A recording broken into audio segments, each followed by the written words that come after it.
Hello everyone, our today's topic is gingiva. So let's begin. Gingiva is the part of the oral mucosa that covers the alveolar processes of the jaws and surrounds the neck of the teeth. Types of gingiva. There are three types of gingiva: marginal gingiva, attached gingiva and interdental gingiva. You can see in the picture marginal gingiva or the free gingiva, attached gingiva and alveolar mucosa. First is the marginal gingiva. So what is the marginal gingiva? It is the terminal edge or border of the gingiva that surrounds the teeth in a collar-like fashion. That means the free gingiva, that is movable.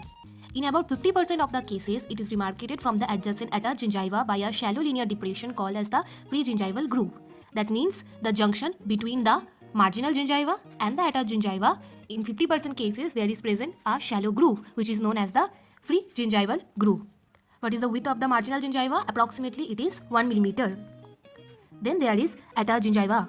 So first there is free gingiva or the marginal gingiva. Then there is attached gingiva. Attached gingiva is continuous with the marginal gingiva. It is firm, resilient and tightly bound to the underlying periosteum. Free gingiva was freely movable. But attached gingiva, it is firm and it is tightly bound to the underlying periosteum, so it is not movable. The facial aspect of the attached gingiva extends to the relatively loose and movable alveolar mucosa. You can see the attached gingiva facially is continuous with the alveolar mucosa, the mucosa which covers or overlies the alveolar bone.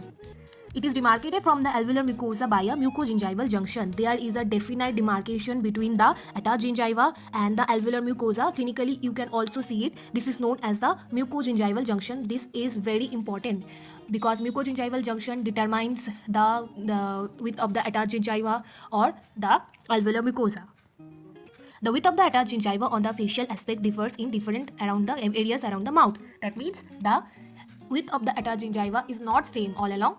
In maxillary anteriors, it is 3.5 to 4.5 mm.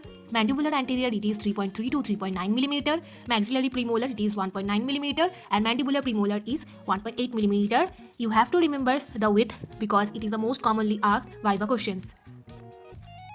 Now coming to the interdental gingiva. The interdental gingiva occupies the gingival embrasure. You can see in the picture the gingival embrasure. This is known as the interdental gingiva.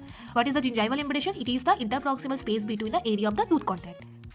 Now what are the shape of the interdental gingiva? It can be two shape. First pyramidal and then there is the cone shaped. We will see what are these. Now see, what is a cone shape?